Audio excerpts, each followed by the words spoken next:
Welcome to Celtic State of Mind. I'm John Dykes, and today I'm delighted to be back, joined by Connolly and Natasha. Meikle, welcome back to the Axon Bulletin. How are you doing? Good, thanks. Nice to see you back. Well, I was just saying, it is refreshing to be doing the Bulletin just twice a week, because obviously hosting duties have been taken over by Kevin Graham, Colin Watt and Laura Bradburn on a Monday, Wednesday and Friday. But there is going to be a change to Monday's schedule next week, Natasha. So before we go any further, tell us what's happening on Monday next week. That's right. So next Monday, some people might be aware, some people might not, is International Women's Day. And it's a day all about, firstly, celebrating the achievements of women, but also looking forward to what there is to still achieve, and trying to set the groundwork for equality in all sectors. And as you know, you guys know, and everyone who watches the show knows, one of the sectors that women are still seriously unrepresented in is sports media. And I know myself, Laura and Amy are really grateful to Paul and Axon for giving us this platform to come on and voice our views. And the more productions like this that do that, the more we'll normalise women in sports media. And that can only be good for everyone. So, with that in mind, to celebrate International Women's Day next Monday, we are going to do an all-girls Axon Bulletin. Some people have been crying out for this for months, Paul, so we are finally choosing to do it, and what better day to do it on than International Women's Day. So next Monday, 12:30, your Monday club will not be your usual Monday club, but instead will be me, Laura and Amy doing a girls takeover. So we're really looking forward to that, and we'd love for you to come and join us. It would be great, and as you say, there has been demand for that, Natasha. You're absolutely right. There has been loads of demand, so looking forward to it. Last week, obviously, you were on the show twice, Natasha. You hosted the show with Celtic Shared on Thursday. I've not had a chance, Lawrence, to talk to you about that. What was your thoughts on Celtic Shared, groups of fans getting organised, coming together with a shared ethos? What was your thoughts on that? Yeah, I thought it was a really good show. The boys spoke well. Great idea behind it. But, all the disparate groups doesn't really do any good, does it? It's like People's Front of Judea, United People's Front of Judea. We kind of need to, at least speak as one, and maybe that'll make communication from the club easier if they've got kind of one umbrella group to deal with. Hopefully, that'll improve things there. But they've got some interesting points on it, and I think that, coupled with the Celtic Trust initiative that's kicked off, it is definitely the way forward. I think so. Yeah, I thought the boys came across really well. There was questions raised, Lawrence, you know all about the way that the intelligence network works in this country. There was questions kind of raised about their anonymity on the show, but this is really to protect those guys from the harassment that they would inevitably receive from the authorities if they had appeared in full flow and everybody knew who they were. That they may then have contributed to some flack that they got in their workplace, etc. So we felt it was the safest route to have the anonymous screens launched. But as I say, you know all about that in this country, don't you? Yeah, indeed. There's been a number of boys woken up out of their beds, and it's not right. But it's strange what the authorities seem to deem appropriate. You could have 90 minutes singing, and your Justice Minister telling you it's a great idea. Advert for Scottish football, or you can have groups like the Green Brigade that raise fortune for charity, drive from their beds. It's strange. I find it really interesting. The Scottish Government, even if we want to touch on COVID, the Ibrox 5, still waiting.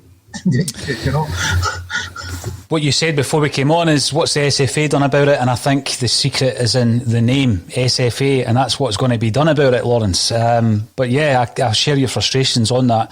I'm raising a question today, a football related question, around Kris Ajer, simply because, you know, I was watching his performance at the weekend, Natasha, and I found it interesting that he still divides opinion amongst quite a lot of Celtic fans. I thought he was an absolute standout. I know he got the man of the match. I commented that on 5 occasions in quick succession he cleared Aberdeen crosses, through balls, etc. I thought he was a man mountain at the weekend, and I don't think we can afford to let him go. I think we can afford to let Ryan Kris to go, and I think that although I'd like to keep Edouard, we've seen what happens if a player doesn't want to be here, so it's maybe time for Eddie to go. I think part of the rebuild has to include Kris Ajer in there. Do you think it's possible to keep a hold of him? I mean, I would absolutely love to. I've said it before and I'll say it again. Ajer is monumental, and it's imperative that we keep hold of him for next season. Whether we will or not is a completely different issue. Ajer has great ability, and I'm sure he has great ambition that'll take him to much better leagues than the Scottish one. Whether we can hold on to him for another couple of years, maybe 1 year, is a different story. You know, he's still young, but we would have to make this a seriously attractive opportunity to him. And it's been suggested that we give him a bumper new contract. It's been suggested that we give him the captain's armband, if that could make him stay. And I'm on board with both of those ideas. I mean, you've touched on it yourself. Aberdeen, you know, are a big team who lump balls into the box, and that's where we've been susceptible all season. And I know Aberdeen don't score many goals of late, but, you know, Ajer dealt with the majority of them absolutely perfectly over the last couple of games against Aberdeen. He's really coming into that role. I think he's been great with Welsh. He's a real steady presence at the back. And when we've got, you know, a big rebuild exercise looming in the summer, having that base to build on of a centre half like Ajer could be absolutely fundamental, and I'd love to see us be able to do it. I think he'd be a great captain. I think he'd be the first name on your team sheet every single week, but in his head now he's thinking, you know, AC Milan could come in for me in the summer. Do I spend another year at Celtic, or do I go now? And I wouldn't blame him for doing it, to be honest. You know, if he wants to further his career and he thinks that now's the right time to do it, I'd be disappointed. I would understand. But I'd love to see the club pull out all the stops to get him to stay. You know, the big thing for me is looking ahead to next season. Now, all the chat, obviously, is about the new incoming Celtic manager. It's like, you know, the names that are being pulled out of hats left, right and centre. Everybody seems to be linked to the Celtic job. But I'm looking at the rebuild and I'm thinking back to the time where we lost a lot of experience way back, Lawrence, you know, the obvious ones being Burns and Aiken, and it took Celtic years to recover from that loss of experience. You need a number of leaders in order for this rebuild to work, and I think, you know, Callum McGregor's a leader, Scott Brown is in that. Obviously he's a natural leader, but Kris Ajer's in that mould as well, and I think it would be an absolutely huge loss to Celtic for us to let him go. I remember when we used to do a fairly regular podcast with Alan Morrison, who is Celtic by Numbers is the name of his blog. He now goes out on the Huddle Breakdown, and he used to do the numbers on Kris Ajer. Now, I'm going to get shot down for this, but this was the stats back then. And he was looking at the way that Ajer was progressing, and he hadn't seen those kinds of defensive stats at Celtic Park since Virgil van Dijk. Now, that's not me comparing Virgil van Dijk to Kris Ajer. But back then, when Alan Morrison said that, you know, people were scoffing at the fact that the two players would be spoken about in the same breath. Now, I think that some players leave too soon. Others, like Edouard, for me, are definitely the end of their cycle, and they should move on for the better of themselves and of the club.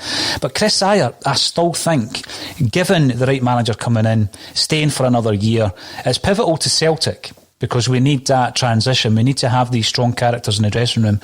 But I think it would also be good for him.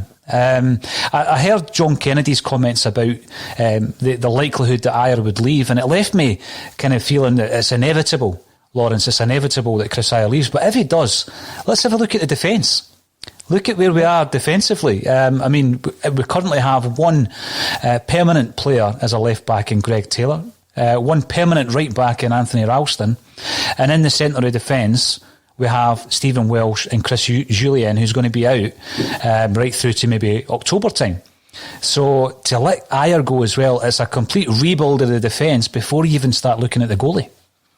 Yeah, I'm agreeing with both of you that, Ajer we should keep. I'd like to see him getting an extended run in his correct position. I don't think he's a left-sided centre-half. I think we'd be much better playing him at right-back. But he's someone we definitely need to keep. I mean, short defensively, I think Tony Ralston will move on. Hendry might come back. He's getting rave reviews in Belgium. Maybe that loan will have served its purpose if he comes back and as a better player. But yeah, we definitely need to sort the defence out from a couple of centre-halves. I was hoping we'd bring in January, but we didn't. Listen, Ajer, depending on who the new manager is, he may fancy staying, depending on what level of ambition Celtic show. It's going to be the player's decision, isn't it? Well, I mean, you've mentioned Jack Hendry again. Maybe a year ago, if you had spoken about Hendry and Ralston in the same sentence, people would have just switched this podcast off. We're now at that situation that come the summer, they're two of the guys that are going to be fit for those positions at that time. That shows you the real scale of the rebuild. But you mentioned whoever the new manager is going to be, Lawrence. We can't go through a Celtic podcast at the moment without touching on the runners and the riders. Interestingly enough, an Ipswich Town podcast got in touch because we have interviewed Stuart Slater, a 90s player at Celtic, a very highly rated player who we bought for 1.5 million from West Ham, and that interview will go out this weekend. And we are going to use some footage in there as well, just to remind people the better points of Stuart's career at Celtic. There weren't many. That's not a dig at the player. It was the team that we had at that time was pretty poor.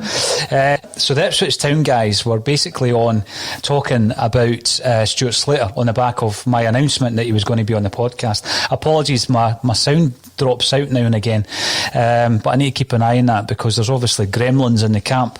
But what they went on to tell us during this broadcast is that Paul Lambert had resigned from his position at Ipswich. Now, Lambert's had a lot to say for himself over the last week or so in relation to the Neil Lennon situation and the likelihood that he himself might be a future Celtic manager. And I was looking at it with an air of kind of suspicion because I know for a fact that he's one of Lenny's boys. So him and Neil Lennon are still tight. They still speak on a regular basis. And during the last couple of weeks of Neil Lennon's tenure at Celtic, Lambert obviously came out and defended him very, very strongly. Whereas other people were being rubbished for coming out and not defending him. People like, obviously, John Hartson and Stilian Petrov. So I just, when I'm looking at the words coming out of Paul Lambert's mouth, I'm looking at them knowing that he has his own agenda, and his agenda is to stand up for Neil Lennon. So he's come out and he's speaking about how the players have let him down and, it wasn't really Lenny's fault. I think that's absolutely ridiculous to suggest such a thing. And then when he's asked if he would come up to Celtic, he blankly refused. He said he wouldn't come to Celtic. And again, in his words though, he was talking, Natasha, about the fact that there's an expectation to win every game. Well, of course it is. I mean, how do you become a big, successful club if your expectation is anything other than to win every game? But that same attitude, I feel, filtered into Jeremy Frimpong's comments recently this week. What was your thoughts? I don't know if you've been following the Lambert chat. He's been getting interviewed a fair bit. What was your thoughts on that attitude and the kind of output from Jeremy Frimpong? Well, firstly, touching on Lambert, he shouldn't even be in the realm of consideration for the Celtic job. He's done himself absolutely no favours at Ipswich, and if we're saying we want to, aim higher than John Kennedy and Jack Ross, Lambert's no higher than any of these manager candidates. So I don't think that he will be in the board's considerations, but he is doing a lot of talking for someone who says that he doesn't want to be, which is interesting. But I think that's a non-starter. The thing that frustrated me more this week, or yesterday in particular, was Frimpong's comments. Frimpong is someone who, he gave a lot when he was here, but he was here for all of 2 minutes. And, now he's coming out and telling Celtic fans that their reaction was over the top and they don't know how to not win. I mean, they're Celtic fans who have been around a lot longer than Jeremy's been alive, who know what it's like not to win all the time and not to be dominating. And, they don't need to hear the patronising comments of a player who was here for, a couple of seasons. And, we've said it so many times. It's not the fact that we're on a bad run. It's not the fact that we're losing games, we're losing the league. It's the manner in which we've completely capitulated this season. If we'd given it 110%, not come out on top, ran it really close, been beaten by a significantly better side, we'd have held our hands up and say, yeah, it was disappointing, but the club and the team did all that they could. And that's what it is. But that's not the case this season. We never got started. This is to be one of the biggest seasons in our history. And if Jeremy thinks our reaction to capitulating in this manner was over the top, then he didn't understand the importance of this season. And, I don't actually blame him solely for that. I blame the people round about him who did know or who should have known the importance of this season for not making sure that the entire squad did. And, that attitude has cost us this season. Definitely. I see it as a mindset. When I was listening to him, I thought, what are you talking about? I mean, this is a fan base who doesn't like getting beat. No, of course it isn't. I mean, it's not as though we think we are beyond defeat. It's like you say, Natasha, you go back to when Celtic won the league under Wim Jansen. It was won on the last day of the season to prevent Rangers from winning 10 in a row. This campaign was gone. Some would say even earlier than January, but it was definitely gone in January. I mean, to hear his words, I kind of thought to myself, what is the mindset? What is the state of mind within that dressing room? Who implements that? The gaffer does. Mm-hmm. Now, Neil Lennon, in his first tenure, when you think back to seasons gone by, even when we won the league, there was a few defeats here and there. It was almost as if that's going to happen, shrug of the shoulders. And I just believe that the standards that have been set since he's been gone are completely different. And the mindset of never allowing even a draw, never mind a defeat, to enter your state of mind is what I would expect from Celtic. And as you say, in this season of all seasons, that is the mindset. So I was really disappointed in hearing that. I get that he's trying to stand up for a man who's played a big part in his progression. Plucking him out of the under-23 squad at Man City, giving him game time. He was a go-to for Neil Lennon, played him virtually all the time, and then he gets his big move, and obviously the player's happy. But at the same time, I did feel it was patronising. I don't think a player can tell a Celtic fan how we should and shouldn't support our club. So yeah, all the best to you, Jeremy, but you're wrong. And I felt as though it was an indication, Lawrence, of this mindset, of this culture that had maybe been implemented under Neil Lennon, where, these standards weren't as high as they should be. Yeah, definitely. And I think some of the mindset used to hear about Bumsy's teams and, Peter Grant would go around to new players' houses and sit and watch get the videotapes out, explain all about the club.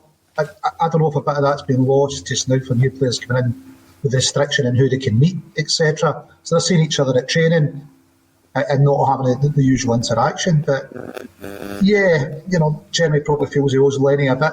As you say, he's got a big move that he's happy with, but kind of shows he really didn't get it, doesn't it? You're kind of going, listen, and I don't think it's ridiculous to expect to win every game. We've the biggest budget in Scotland. We play players fairly well. What's ridiculous about expecting to win every game in Scotland?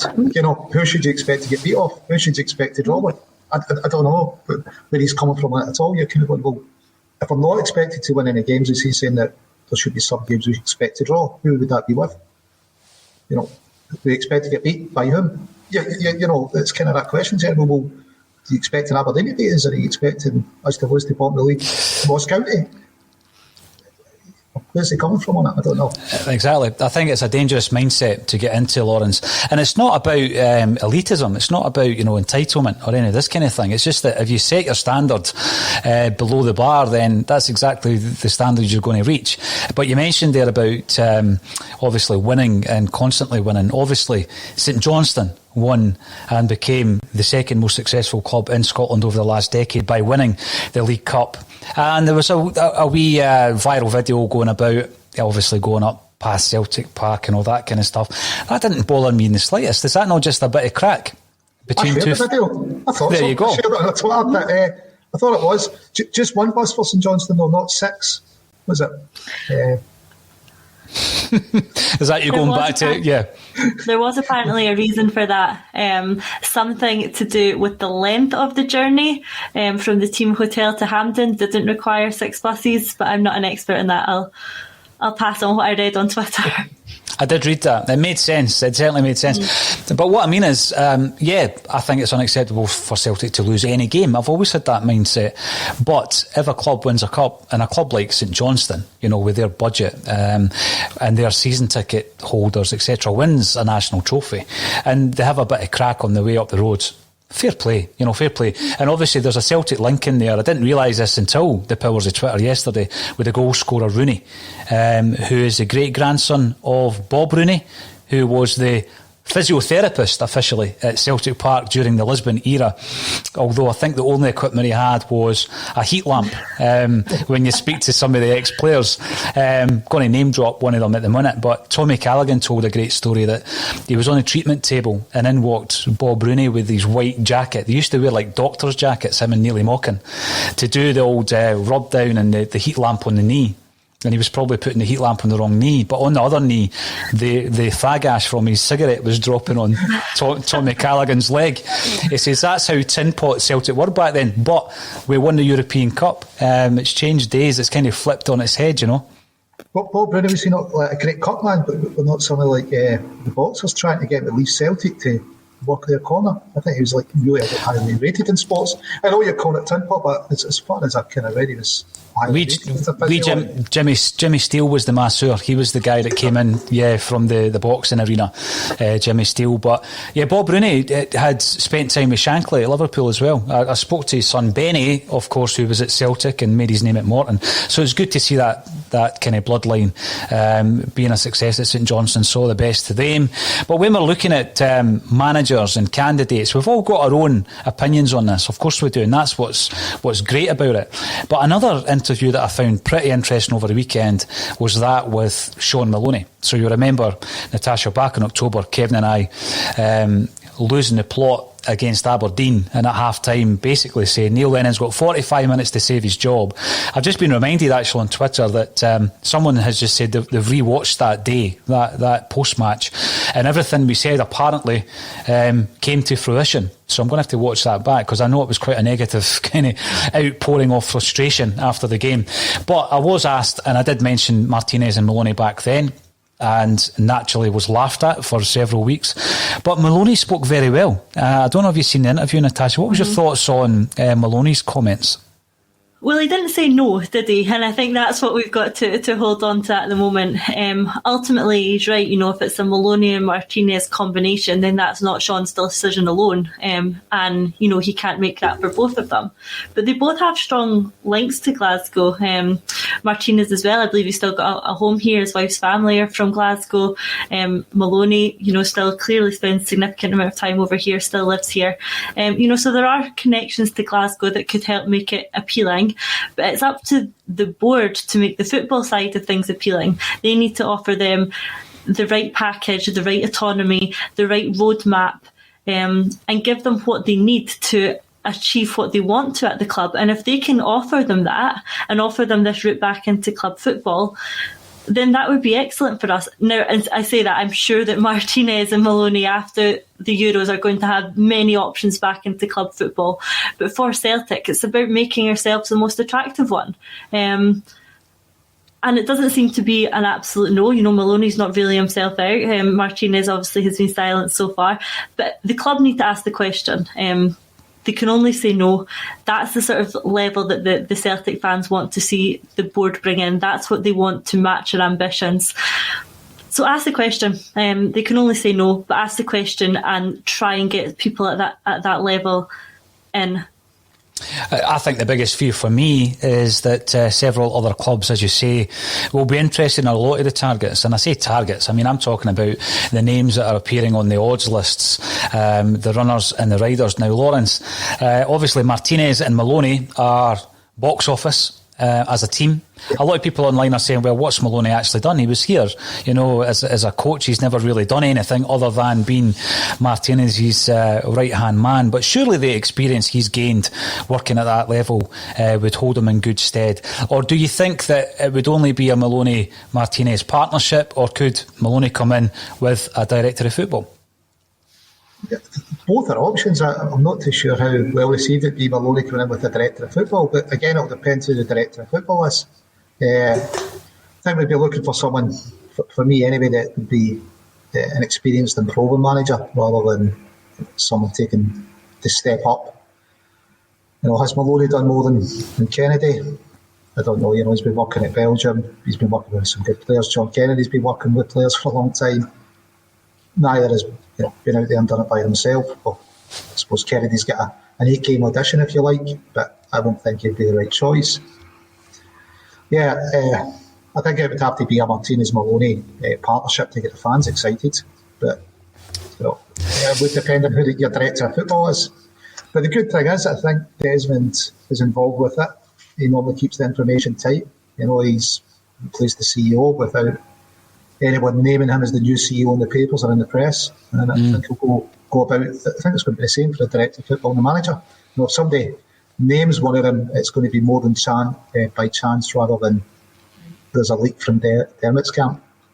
Now, remember back to when Neil Lennon left. I don't know if yourself, Lawrence, had heard any kind of whispers around about that time when Neil Lennon left first time round. The podcast wasn't set up, so we weren't certainly getting any kind of intelligence or information from anybody. But I do remember that week and being fairly surprised. I hadn't really heard any kind of chat around Lenny leaving at that time. So when he did leave, I think the chat around who's going to replace him back then, if you look back at some of the names, again, Ronnie Deila wasn't the one that was going to excite Celtic fans, was he? But Celtic tried to take a different direction in that. And last Thursday we were chatting, Declan and JP were part of the discussion where, exactly what you said there in terms of the high kind of profile nature of it, getting the fans excited, Lawrence. Is that what Celtic is going to do, Natasha, or are we going to look for something that's more structural in terms of a long term? We've heard about the director of football working with the head coach. We've heard the names, Fergal Harkin and Enzo Maresca has been named numerous times, but also David Webb as a director of football. So, is it something that we can do and still get the fans buy-in? This is going to be the biggest concern. They've not really, communicated well enough this season. So how could they sell that idea under a current kind of climate where they've not been talking to us? It's difficult, like you say, communication, we bang on about it, here it is again. Season ticket renewals are around the corner. Celtic fans need to know that we in the summer are not going to be left with John Kennedy as manager and a downsizing of the squad. If there's any signs of that, then the renewals are going to take a hit. So what they need to do, they need to decide if they're going to tell us who the new manager, what the new structure is going to look like before the renewals, or if they're going to gamble on the fans trusting that they're going to put the right person in place after the renewals. And the fans' trust this season is at an all-time low. So I think before the renewals come out, the board need to give us some indication of what way they're going. Now, that could be difficult depending on the person that they have identified. If this person is currently in a job, they don't want to disrupt that. If they've got Euro preparations, they don't want to disrupt that.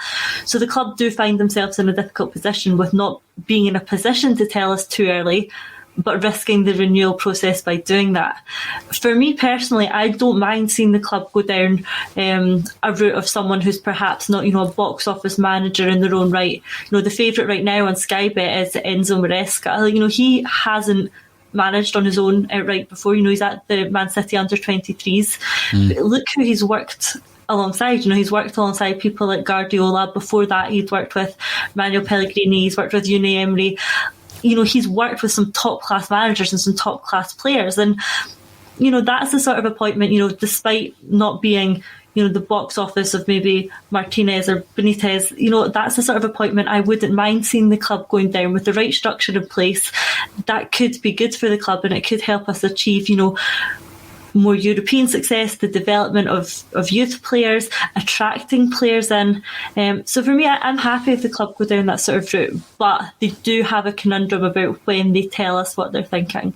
No, definitely. It's the names that I keep getting drawn to, because of the biggest aspect of that is, look at the Manchester City link. We've been speaking about Jeremy Frimpong. Other players that have came to Celtic either permanently or on a loan deal. We've had Boyata, Guidetti. There's been so many of them. Paddy Roberts, of course, let's not forget Paddy. So many of them who have come to Celtic, and Denier, there's another Man City player that came up, and of course they were ready to announce the appointment of, or they certainly were interested in Ronnie Dyler in terms of their youth academy when we made him manager, and there is that link there. And I just think, Harkin and Maresca, if you had asked me 3 or 4 months ago who they were, I probably couldn't tell you, to be honest with you, because I'm so engulfed in Celtic and what Celtic are doing. But the more I think about that, the more I think, well, that's more of a long term.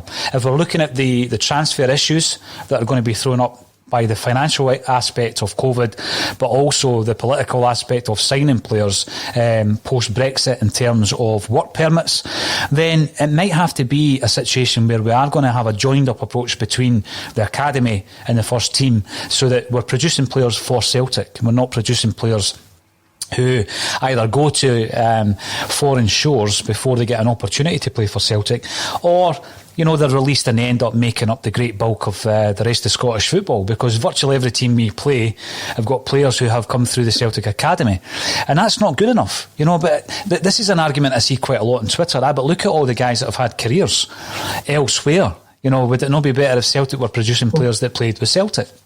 There's the argument that you could do away with the academy and just spend all the money on a reserve team and do, what Tony Bunch used to do, glamour friendlies against the likes of Bayern, etc., and get first team ready players. Because right now we've got academy players, but we don't have anywhere really to play them, and they're not getting first team ready. So perhaps, we could perhaps look at remodelling it. Get a reserve team that flies all over Europe playing the best teams, getting his first team ready players, and maybe that's where to put the money. I was talking, every time I speak to someone who's involved in the game, Lawrence, I ask them their opinion on that, because you're looking at Celtic. Yes, we've been focusing far too much on the short term during the 9 in a row era, in terms of there's another one, it's 7, it's 8, now we're going for the 10. But we've been left with a situation where we quite clearly seen, and it wasn't for a lack of effort, the kids that came in against Livy and Hibs weren't ready. They were not ready for Celtic's first team, and that's because we don't have the pathway for the youth player to jump from youth to first team, and it used to be bridged by the reserve league, which is gone and will never return. So there has to obviously be another way of doing it. But we just can't continue to invest something like £2.5 million plus a year on an academy that's producing players for someone else. So I think if the club were to come out, as Natasha says, and actually sell us this vision that we're investing in these two guys who may not be, in terms of a manager, a household name, but this is why we're doing it, and this is our 3, 5, 7 year plan. And maybe, when we look 5 years down the line, this is how many players, who will actually be looking at Celtic's first team rather than Bayern Munich's academy or wherever. I mean, Liverpool, the goalkeeper that went into Liverpool was on the bench the other night. Celtic have invested years in the development of these young footballers and are going elsewhere. So at this moment in time, I think if they were to communicate their vision properly, a lot of Celtic fans would accept that and would buy into it. I get the quick, reaction that you get if you were to announce Martinez and Benitez. I've spoke about Martinez on this podcast, like I say, back in October. I also like the idea of some of the kind of safer, steadier hands. I've heard Steve Clarke's name getting mentioned. Wouldn't really excite people, but you would do a decent enough job. Obviously, we've spoken to Mark Hughes on this podcast, who's an experienced manager, and interestingly enough, I seen him on Sky last night on the Monday Night Football show talking about his future. There's plenty of managers who are in the frame, but it would basically just be putting it into the same structure we have currently.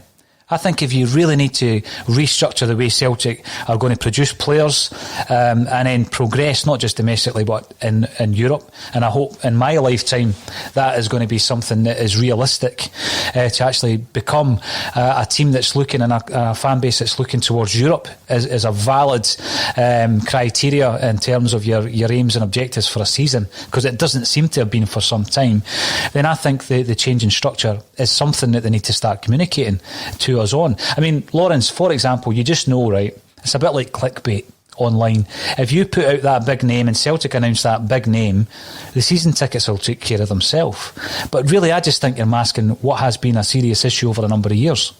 But you can bring a big name in and change the structure. It doesn't have to be one or the other. Bringing in a big name doesn't rule out changing the structure. I'm hoping that they've got the director of football and the manager already lined up, and that it's just news management now, the way they done with Rodgers when they announced them. So, but bringing in a big name doesn't need to be mutually exclusive to restructuring, does it? It's you can do both. You can aim high on whoever you're going to put into that structure, aim as high as you want, and put the best structure in place. It seems a little bit more short term for me because, Eddie Howe comes in. Let's say there's another name. It's not my preferred choice, but Eddie Howe comes in, and it's another Brendan Rodgers scenario, isn't it? Within 3 years, he's going to be looking down south. What jobs are available? I've done okay up here. So it seems a wee bit more short term if you were to bring in the higher profile name.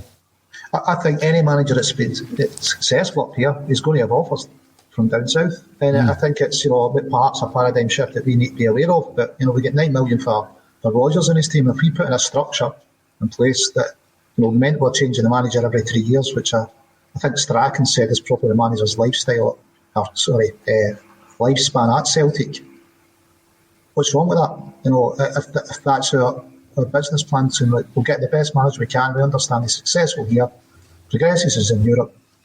He's going to look at moving down south, or he's going to have suits down south, and we'll get a compensation package. And surely we'll then get another list of candidates to replace him. It's when you lose a manager and you don't see it coming and don't have any plan for replacement would be negligent.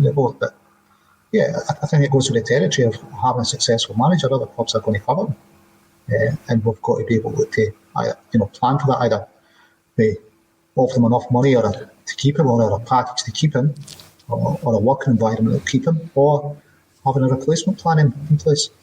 The other big name, Natasha, that's been kind of spoken about on this podcast and elsewhere, Rafa Benitez, who wants to stay in Europe to be competitive at a high level.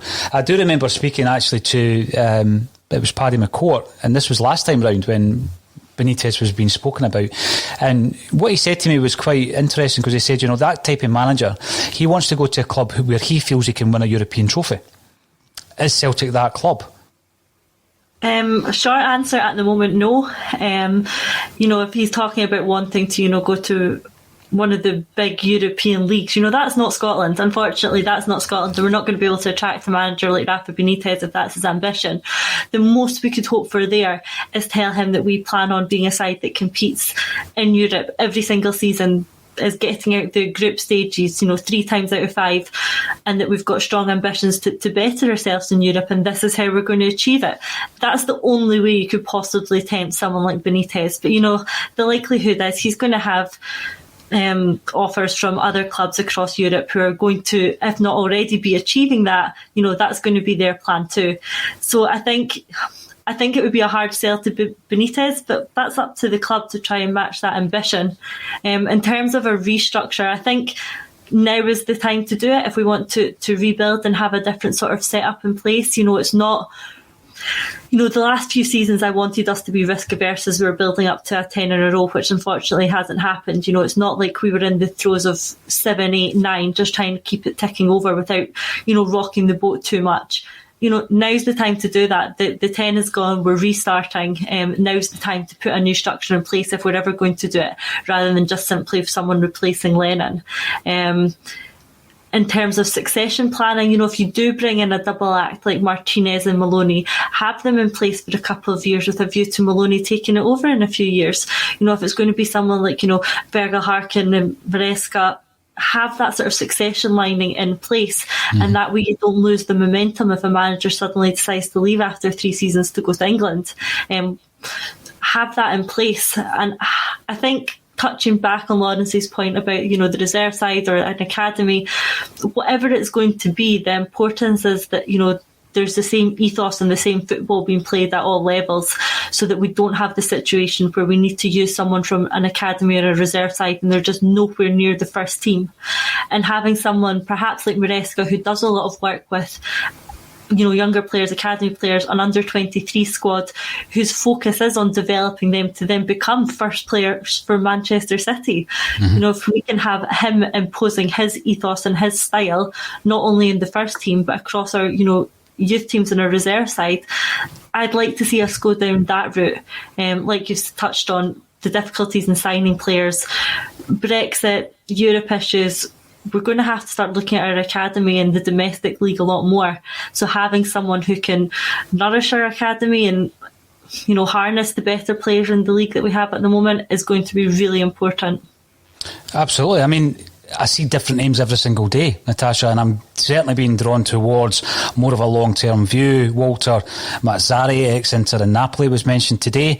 We've had Chris Sutton naming Martin O'Neill or even Mick McCarthy as the Celtic manager. Gary Caldwell backed John Kennedy. Frank McAvenny disagreed with him. Everybody has an opinion, but that does take us on to the John Kennedy question. You mentioned him earlier on, Lawrence. How do you think Celtic did in the first game post-Lenny? Was there a huge difference? I don't think much, kind of 15 minutes to half-time was fairly decent. First 15 minutes a bit scrappy. Second half there wasn't much in it, but we're playing with an unsettled defence and an unsettled keeper. We're not a team full of confidence, but I didn't see much difference. I suppose Kennedy, he's taken a lot of flack on this show this season, but perhaps part of Celtic's thinking was don't get caught out of a manager leaving again. Maybe that's why Lenny didn't get to pick his staff, because he didn't want a manager leaving with everyone again. So maybe Celtic thought, well, one way to do that is don't let the manager pick his staff. We'll pick all the staff, and if the manager leaves, it's just the manager, who knows. But whatever happened, that group of three didn't work, did it? It was there was some kind of sorrowful mystery with those three. Maybe Kennedy would be better without Lenny. Maybe Lenny wouldn't be better without Kennedy, but he's got another 7 games to show us what he can do. He's got nothing to lose, has he, by putting his own ideas across. We're going to finish second.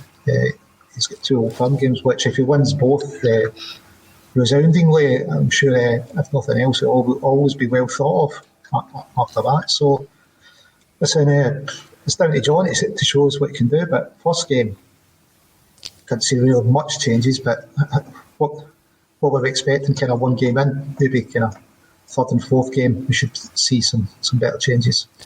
Natasha, what about yourself? Again, I've seen kind of mixed reactions. I was looking at the Twitter comments, and by the way, Lawrence, you just called the 2 Derby games Old Firm games, just so that you're aware that there's loads of comments coming your way on that. But I think that there was certain elements, maybe I was looking too deeply into it. Obviously, he brought back Klimala, which I found interesting. It might just be a case of, well, you know what, Ajeti and Griffiths have had plenty of chances this season. Let's give Klimala a run out. And run he certainly can, but I don't know what else he brings to it. I've been looking at the goal. I know that it was his run that pulled 2 of the defenders with him, giving Edouard some space. Did you see anything that was positive, more positive after Lenny? Do you know what? I'm maybe, trying to be a bit more optimistic, but I thought the first half was better. I thought we had a better tempo. I thought the passing was quicker. And there were some encouraging signs there. Bain, after the game, said that Kennedy's instructions were to play out short, quickly from the back. And, I thought that was definitely noticeable and, dare I say, perhaps trying to emulate a Brendan Rodgers type style that Kennedy obviously worked under. So there was encouraging signs in the first half. I was pleased. And then, as has happened all too often this season, it was completely dismantled in the second half. I have no idea why we consistently drop off in the second half and revert back to our old ways, but we did again at the weekend, and it's frustrating. Is it fitness? Do the fitness levels drop off in the second half? Do the other team change their shape a bit more? Do they... when it's still 1-0, do they come out and try something different and we don't adapt as quickly as we should? So first half, more encouraging. Second half, back to the same old. But we can't expect things to change overnight either. It's still 2/3 of the same management team in place, and it's still the same squad that he's working with. So yes, Kennedy might be able to inflict his own style of play slightly more, but there's not going to be a quick fix here. You know, we're not going to see miracles overnight with the same group of players and the same management team. But there were encouraging signs, so hopefully we see more of the first half display, you know, get carried over into the weekend. And I'd like to see Klamala get another chance. I think he was probably frustrated at being taken off relatively early. He would be frustrated at a couple of the chances he missed. But I liked his work rate, and I liked some of his movement off the ball. You know, what he was doing off the ball was perhaps creating some of the space that Edouard then got. And to be honest, I think he could just do with a goal or two to help his confidence. If that chance that he really should have scored had went in, I think he could have really kicked on from that. So I'd give him another shot, see how we can partnership up with Edouard, and I'd like to see us stick with one of them partnering Edouard to give them that bit of consistency to see how it goes. Yeah, I mean, another one I seen during the game when I was watching it was some comments coming in about Sorrell, the reintroduction of Sorrell. But of course, if you did that, you're going to drop Scott Brown. So I was looking and listening to his interview with interest, where he was asked the question whether he would be interested in the Celtic manager's job, and he just laughed, as Scott Brown would. But he is 36 in June. Natasha, what is the future for Bruni? I think it would be a bad mistake, a really big mistake, if we were to allow him to leave this summer. I think it's key to keep as many leaders as we possibly can during the transition. Absolutely. It's something we've touched on already, is that we've probably let too many leaders go for this season. You know, they weren't going to be the best footballers in the world, but I do think that losing players in the dressing room like Lustig and Hayes, Craig Gordon, you know, further back looking at Sinclair and Simonovic, you know, those were players who seemed to get it. They were leaders. They were going to take the game by the scruff of the neck and win it. And I think we probably just got rid of too many of those type of player from the dressing room to really drive us on this season. You know, that's not saying that Johnny Hayes is better than Greg Taylor or Diego Laxalt, but he could have done a job this season. You know, Simonovic, I know he had his injury problems. You know, look at the centre half problems we've had. Craig Gordon, you know, he would have certainly been in the nets at some point, I'm sure, and done perhaps a better job than any of the three we've seen have.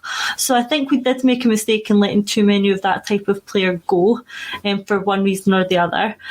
And letting Scott Brown go at the end of this season, I think would fall into that category. Now, I'm not saying that he needs to be in the middle of the park every single game, but he can have a significant impact on the squad in the dressing room, around the training ground, and particularly if we're going to go through this period of rebuilding, restructure, upheaval, having players around like Scott Brown who get the club is important. And while it might not be in a playing capacity every single week, you know, I know he's done his coaching badges, a player coach sort of role. I just think it's going to be imperative to keep him around for another season, although he might have slightly different ambitions. If he doesn't see his career ending yet, if he thinks he's got another season or two in him, then he might look to somewhere like Australia to see if he can prolong his career slightly longer there before coming back. Again, I wouldn't begrudge him that, but I'd like to keep him around for a little longer.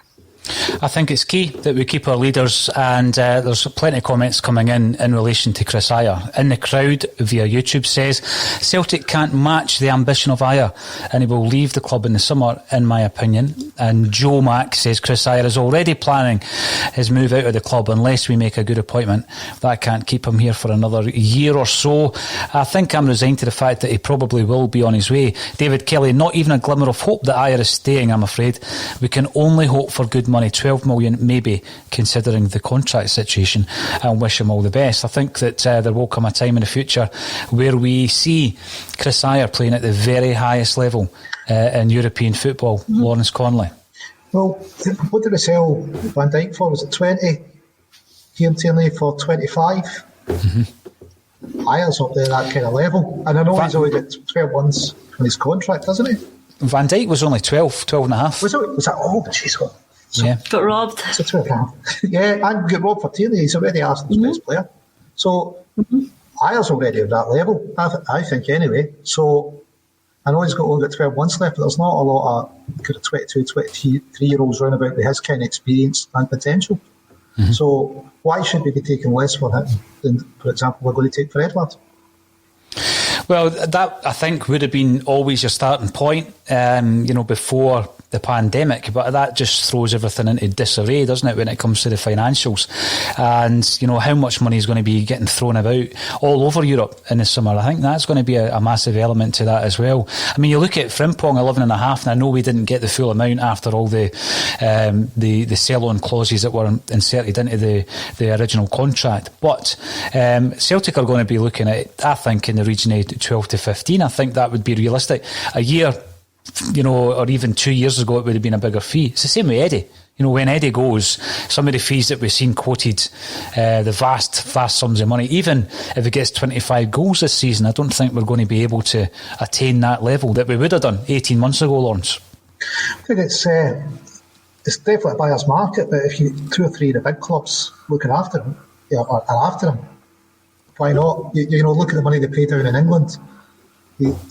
He does well when he plays with the French unders. He's got great goal scoring record, great potential. You know, why not ask for higher money? Why accept it for more money? He's got to move on. You know, if it's Brendan comes in for him, you know, but we know the EPL clubs have still got money. We've not dealt with Leicester, have we, since Brendan Rodgers' departure? So we'll see. We'll have a look at that with interest. Mark, welcome back to the show on YouTube. The only difference in Saturday's match was the name of the man in charge of picking the 11. Robbie Smith, first half was good, we played better. Second half was drivel. And from Facebook, the best part of the Aberdeen game was the first 15 minutes because we couldn't see them. That was fairly disappointing, wasn't it? I had to tune into Aberdeen TV, I think it's Red TV, for the first 15 minutes or so. But again, this comes into the whole discussion around the added value, the season ticket renewals, Natasha, that we've spoken about already.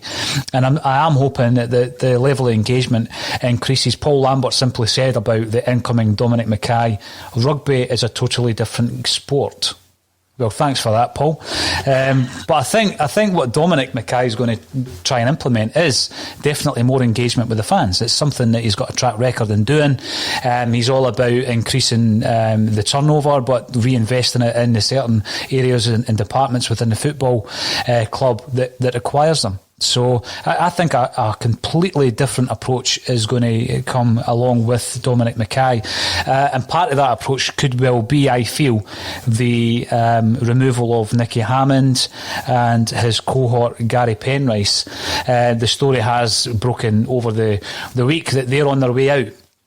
And it was interesting to read Tam McManus. Now, I know Tam's a big pal of Stephen Fletcher, so you're basically taking this as gospel, but he says that Fletcher was desperate to sign for Celtic. Neil Lennon wanted him, but it came down to Nicky Hammond. Nicky Hammond was the spanner in the works there. Is it time, Natasha, for us to have a clean sweep and remove Nicky Hammond and Gary Penrice as well? Yeah, I think so. If we're going for this full restructure and rebuild, then let's do it. There's no doubt that everyone at the club has failed this season. And to be honest, when you look further into it, the scouting department has failed for a lot longer than that. So yeah, let's get some new people in with some fresh ideas, some fresh thinking. And a new way of looking at things, a new ambition. And if that means that everyone needs to go, then fair enough. Obviously, we're not going to do a complete clear out because that could cause some instability. But let's get some new people in, and the people who have been there for too long, it's got stale and they've got unambitious. They can go. Similarly to Fletcher, look at a player like Tony, who apparently was, in the building at Celtic Park, and Len thought that was going to go through, and that last minute, I don't know if it was Hammond or Lawwell, pulled the plug on that, and now he's getting quoted at 25 million. It's decisions like this, even the McGinn decision before that. It's decisions like this that have been hampering Celtic, and we don't seem to be able to get these deals over the line. So the ones that are stopping it, the ones that are putting the hurdles in the place, whether that's Lawwell, who's on his way out, whether that's Hammond, who could also be on his way out, then good. Let's let them leave and rebuild with some new faces. I totally agree with that. Hugh Jameson's just put a wee vision in my mind. He's talking about a wannabe Klamala. But we are going to be looking at a situation, I guess, Lawrence, where, like the Stuart Armstrong song, we're going to see another set of fans singing the Eddie song. And that will be tinged with sadness for me. Yes and no. I mean, first half of this season, where was he? You know, it was a really important season, and I don't think he turned up. And I think it's been alluded to, he thought he'd get a move blocked. And I think he's been playing for a move since, you know, late December. Before that, really, where was he and what did he add to the season? You know, yeah, he's a guy with great potential, but I don't think he ever gives all. He could have slipped and saw it at the weekend, Strachan's own mental. Because it was more about Eddie than Celtic winning 2-0 and, you know, getting the second goal and securing the game. And absolutely. Klamala suffered from that as well. The players always playing to Eddie. Klamala's making some great ones. The players wanted to try and find Eddie instead. I think it's too much about Eddie and not enough about the club or about the team. Natasha said something earlier about give Klamala a run. You know, play him against Dundee United, give him a run. I know the first game against Rangers, Lawrence, you and I watched that together. He was poor. I thought he was poor in that game, but if you're going to give him a run, he's going to have to play in that game as well. There's a very interesting analysis of Klamala's performance, so check it out. There's the link. I know you can't click on that, but there's the link from Tom. Have a look at that. I read it during the week. Maravchik 25 agrees with Natasha. Give Paddy the last 7 games to acquire touch and confidence. At least the lad is physically fit for purpose. Natasha, is there anybody else within the Celtic squad that you think deserves that last 7 games to get a run out to show us what they're capable of? I mean, we've seen it with Sorrow and Turnbull. You know, they were thrown in to the dead rubber against Lille in Europe, and we got 2 of our best performances of the season out of that. Should we give a few others a run out? Sorrow's the one that came to mind. Brown doesn't need to play every game.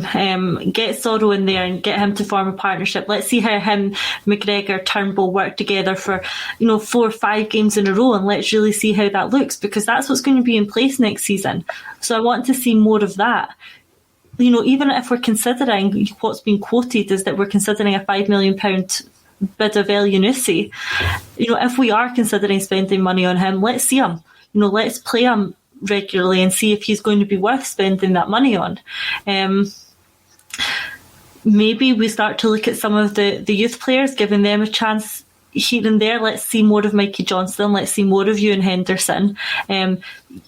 If we're going to be thinking that they're the sort of players who could benefit from a loan deal for experienced next season at some, other club, if we're going to put them out to Hibs or Ross County or Kilmarnock, whoever, let's see how they look in the Celtic squad. There's plenty of games left this season for them to get experience in. Let's have a look at them. There's relatively little to play for in the league anyway, so let's give some of those players a chance and see how they look.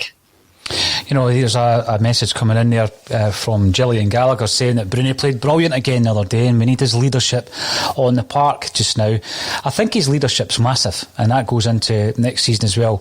Even if he was to play 25 games next season, and not start them all, I just think to have him in the dressing room, to have him on the side of the park, I think that's pivotal for this issue that we raised at the top of the show, Natasha, where Frimpong comes in. He's got this kind of shrug of the shoulders attitude. You win some, you lose some. And you think, well, no, that isn't the mentality at Celtic here. This is the mentality. Now, Lawrence made a point about Peter Grant.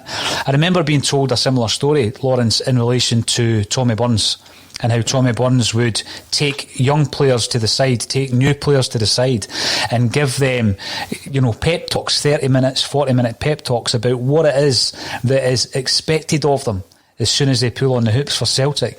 And I think the modern game, we romanticise about these things looking back, but it's still 11v11 on the park, and sometimes if you get that extra few percent, it's these kind of margins that win you games. I mean, Celtic have lacked in so many departments this season, but a lot of people, and this is a first for a long time, people have been suggesting that there's been a lack of desire. And that for a Celtic fan, hurts us the most, I think. I mean, if it's a lack of ability, we've seen so many players playing for Celtic in the past. You mentioned Peter Grant, Lawrence. Peter Grant wasn't the best midfield player Celtic's ever had, but he gave you the heart, he gave you the desire.